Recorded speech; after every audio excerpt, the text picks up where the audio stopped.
नमस्कार। मैं अपने YouTube चैनल यशराज क्लास भंगिया पर स्वागत करता हूं। आज आपका मैराथन क्लास है। ये आपका बिहार बोर्ड मैट्रिक के काफ़ी आपको फायदामंद होगा। मानव नेत्र एवं रंग बिरंगा संसार से अगर आप चैनल पर नए हों तो चैनल को सब्सक्राइब कर लेंगे। और मैं आपसे एक रिक्वेस्ट कर रहा हूँ, ये मैराथन है, आपको सब्जेक्टिव लघु उत्तरीय प्रश्न है। वीडियो को अंत तक बन रहें और अगर नहीं देखना है तो अभी भी छोड़कर जा सकते हैं। और एक बात आप इसे नोट जरूर कर लेंगे, ये पूरी की पूरी आपकी काफ़ी फायदेमंद होगा। रिवाइज भी कर सकते हैं, कभी भी काम देगा। चलते हैं, पहला क्वेश्चन है कि दो आंखों की क्या उपयोगिता है। बताइए, दो आंखों की क्या उपयोगिता है। आपका एक भी आंख भी रह सकता था नहीं, लेकिन दो आंखों की क्या उपयोगिता है, इस पर हम लोग चर्चा करना है। दो आंखों की है ना, वस्तु को दो आंखों से देखने की उपयोगिता निम्न है। पहला पॉइंट है, इसे निम्न करने से क्या होता है, ऐसे पॉइंट बना के लिखिएगा ना तो आपकी जो होगा फुल मार्क्स मिल जाएगा, फुल अंक आपको एग्जाम में दे देगा। और वैसे अगर लाइन में कहानी टाइप के लिख दीजिएगा तो वहां पर उसमें कम मार्क्स मिलता है। तो वास्तु को दूरी को अंदाज ठीक लगाया जा सकता है। दो आंख रहेगा तो वास्तु को दूरी को ठीक लगाया जा सकता है अंदाजा। दूसरा पॉइंट है कि वास्तु को जो त्रिदिशा का प्रभाव ठीक से प्राप्त किया जा सकता है, क्योंकि हमारी तो पीछे होता है, आंख दो होता है, तो तीनों दिशाओं में जो है, तीनों दिशाओं में ठीक रूप से हम लोग क्या कर लेते हैं, मतलब प्रभाव को प्राप्त किया जा सकता है। तीसरा पॉइंट जो है कि दोनों आंख एक दूसरे को सेकेंड में एक भाग के लिए आराम दे सकती है।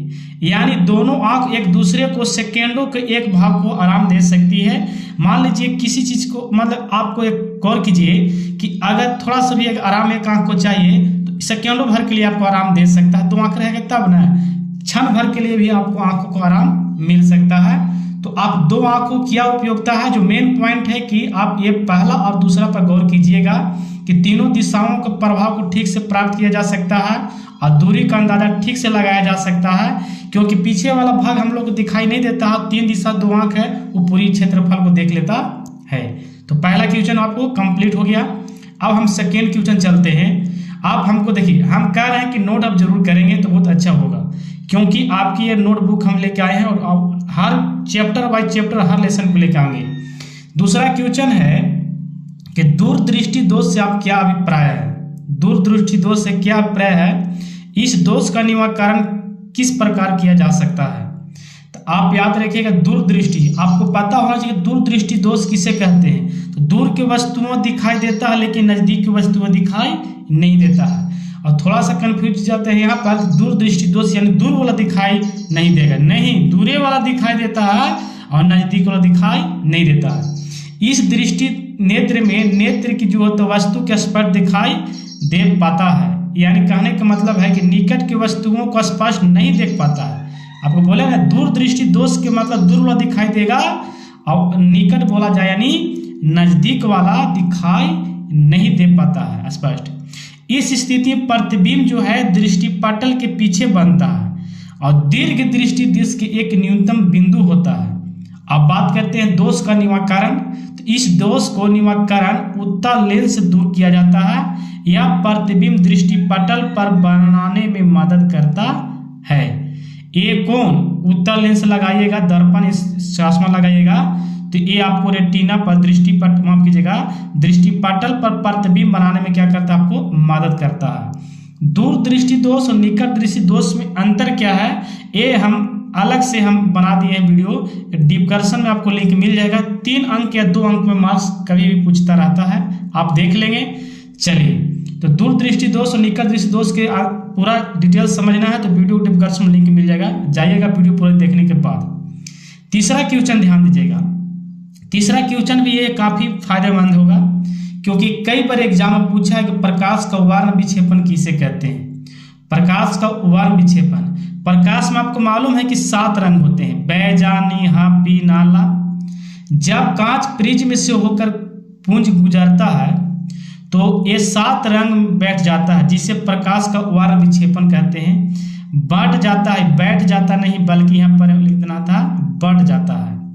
जब कांच के प्रिज्म होता है उससे श्वेत प्रकाश गुजरता है तो 7 रंगों में बढ़ जाता है, जिसे प्रकाश का वर्ण विक्षेपण कहते हैं। कहते हैं। और ये 7 रंग जो होते हैं आपके बैजानिहापीनाला, बैगनी, हरा, पीला, नीला, सब जो 7 रंग आपको दिया गया है यहाँ तक।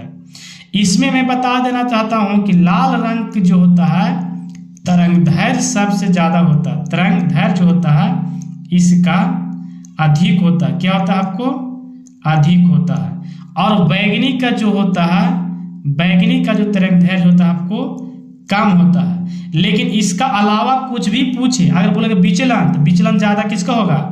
नहीं, विचलन कम होगा, क्योंकि लाल का तरंगदैर्घ्य अधिक होता है, विचलन इसको कम होगा, प्रकीर्णन कम होगा।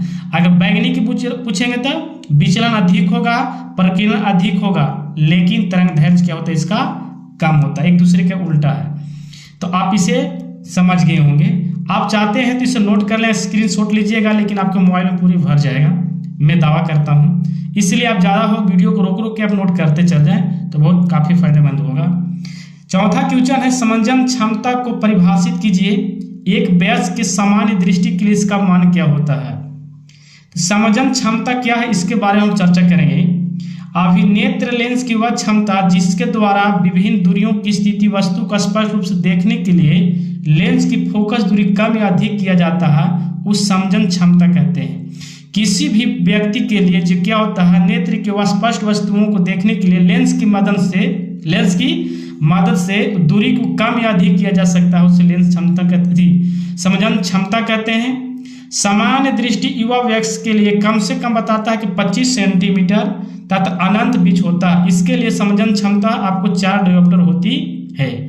तो याद रखिएगा, पूछता है कि स्पष्ट किसी वस्तु को देखने की न्यूनतम दूरी कितना चाहिए, तो 25 सेंटीमीटर कई बार एग्जाम में पूछा गया है। आप याद रखना है कि सेंटीमीटर में रहेगा उसी को जवाब देना है, ना कि 25 मीटर में ए में रहता है, बी में 25 सेंटीमीटर।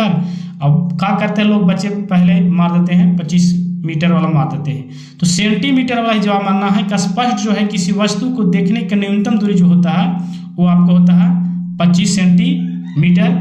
इसे भी आप नोट कर लेंगे, काफी आपके फायदे होगा। आगे चलते हैं हम लोग 5वां क्वेश्चन। ध्यान देंगे 5वां क्वेश्चन क्या है। 5वां क्वेश्चन है कि जारा दृष्टि तथा दीर्घ दृष्टि दोष में अंतर बताइए। जारा दृष्टि और दीर्घ दृष्टि दोष में दोनों स्थिति में नजदीक की वस्तुओं को ना देख पाना तथा अभिनेत्र लेंस की अधिक फोकस दूरी को कारण है।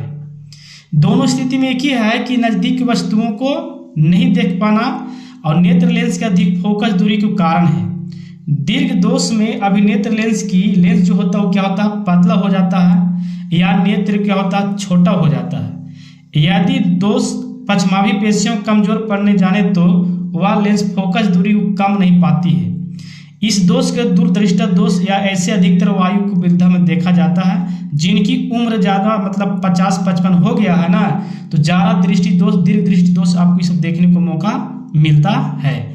तो आप इसे भी नोट कर लीजिए जानकारी। एग्जाम के पहले आप एक बार जरूर रिवीजन मार के जाएंगे, ये हमारा तरफ से है, हमारा कहना काम है, वो आपको समझना है। अगर आप हमारी बात समझ जाएंगे तो काफ़ी आपको फायदेमंद होगा। सभी के सभी क्वेश्चन आपके VVI है और एक तरह का नोट मिल रहा है आपको। नोट अगर नहीं कहीं कराया जा रहा होगा तो हमारे चैनल के माध्यम से आपके हम नोट करा रहे हैं। सामान्य नेत्र 25 सेंटीमीटर से निकट वस्तुओं को सुस्पष्ट क्यों नहीं देख पाते हैं? फिर समझिएगा, सामान्य नेत्र 25 सेंटीमीटर के निकट अगर रख दी वस्तुओं को सुस्पष्ट क्यों नहीं देख पाते हैं? 25 सेंटीमीटर क्यों चाहिए, उसको निकट रख दे क्यों नहीं देखें? किसी वस्तु को आराम से सुस्पष्ट देखने के लिए अपने नेत्र लेंस के कम से कम 25 सेंटीमीटर दूर रखना होता है। और अभिनेत्र लेंस के फोकस दूरी एक निश्चित न्यूनतम सीमा से नीचे तक नहीं घट सकती है। और यदि कोई वस्तु नेत्र का अधिक निकट हो तो अभिनेत्र लेंस का अधिक वक्रीता नहीं कर पाता है और वास्तु का प्रतिबिंब दृष्टिपटल पर बने, जिसके फलस्वरूप परिणाम धुंधला सा बनता है। तो हमारे जो है 25 सेंटीमीटर ही है जो न्यूनतम दूरी पर हम देख पाएंगे सुस्पष्ट। नज़दीक भी रहेगा दिक्कत हो जाएगा, थोड़ा दूर भी हो जाएगा, नज़दीक भी दूर तो धुंधला आपको कोई प्रभाव हो जाएगा, क्योंकि प्रतिबिंब जो है दृष्टिपटल पर अच्छे से नहीं बन पाते हैं, जिससे आपको धुंधला दिखाई देने पड़ता है। अब देखिए ये जो है तो कई बार एग्जाम में क्वेश्चन पूछा है, तारे क्यों टिमटिमाते हैं, ये हमारे तरफ से नहीं बल्कि कोई भी बताए होंगे कि VVI क्वेश्चन है, इसको नोट कर लेंगे। तारे क्यों टिमटिमाते हैं और सूर्योदय और सूर्यास्त के समय सूर्य लाल क्यों दिखाई देता है, इस पर। जब तारे का प्रकाश पृथ्वी के वायुमंडल में प्रवेश करता है, जब तारे का प्रकाश पृथ्वी के वायुमंडल में प्रवेश करता है तो उससे बढ़ते हुए अपवर्तनांक वाले माध्यम से गुजरना पड़ता है और इसके कारण तारे का लगातार पृथ्वी की त्रिज्या जो है तरफ मुड़ जाता है। माध्यम के अपवर्तनांक के अनियमित उतार चढ़ाव होते रहता है, जिसके कारण जो है तारे का प्रकाश कभी हमारी आंखें तक पहुंचती है और कभी नहीं पहुंचती है। सीधी बात है कि प्रकाश के कारण ही होता है, जिसमें प्रकाश क्या होता है, कभी घट और कहीं बढ़ जाता है, जिससे तारे जो है कभी ज़्यादा चमकते हैं कभी कम चमकते हैं और इसी कारण तारे को हम टिमटिमाना प्रतीत होता है। या सीधा बात है, तारों को हम टिमटिमाना कहते हैं। यानी प्रकाश के ये आपको अपवर्तनांक जो होते हैं, अपवर्तन जो होते हैं, जिसकी कभी कम कहीं बेसी हो जाते हैं, ये प्रकाश के वायुमंडल से गुजरता है तो यहाँ पर कहीं प्रकाश ज़्यादा कहीं कम पड़ता है, जिसके बाद तारे के चमकना कम और बेसी दिखाई देता है और इस घटना को हम प्रकाश तारे को टिमटिमाना हम लोग कहते हैं। इसे आप नोट कर लेंगे, ज़्यादा नहीं है, 3 लाइन में है और कई बार एग्जाम में पूछा है, इसलिए आपको ज़्यादा हमको तरफ से है, इसको आप जरूर नोट कर लेंगे, हमको कहना काम है। चलिए 8वां क्वेश्चन जो है, ये 8वां क्वेश्चन क्या है कि दृष्टि निबंध क्या है, ये किस प्रकार से चलचित्रित संभव होता है, आप ध्यान दीजिएगा। रेटिना पर बना प्रतिबिंब जो है 1/10 सेकेंड तक स्थिर रहता है, 1/10 सेकेंड। इसको अगर डिवाइड कीजिएगा तो 10 आएगा, इतना सेकेंड तक रहता है किसी चीज़ का प्रतिबिंब। आप देख लीजिएगा तो आपको मतलब बना हुआ रहेगा रेटिना पर। यदि चलचित्र कैमरे द्वारा खींचे गए अचल चित्र द्वारा क्रम में किसी पर्दे पर लगभग 24 प्रतिबिंब बनाना प्रति सेकंड अथवा इससे अधिक दर प्रेषित करता है तो प्रतिबिंब के क्रमागत प्रभाव निर्बाध एक दूसरों को मिश्रित अथवा विचलित होने के प्रतीत है। इस सिद्धांत को हम क्या करते हैं, चलचित्रण। लेकिन अगर बात करें रेटिना पर हमारी आंख को जो प्रतिबिंब बनता है, आपको मालूम होना चाहिए कि प्रतिबिंब कहाँ बनता है, रेटिना पर, और आंख का कौन सा भाग दान किया जाता है, कॉर्निया।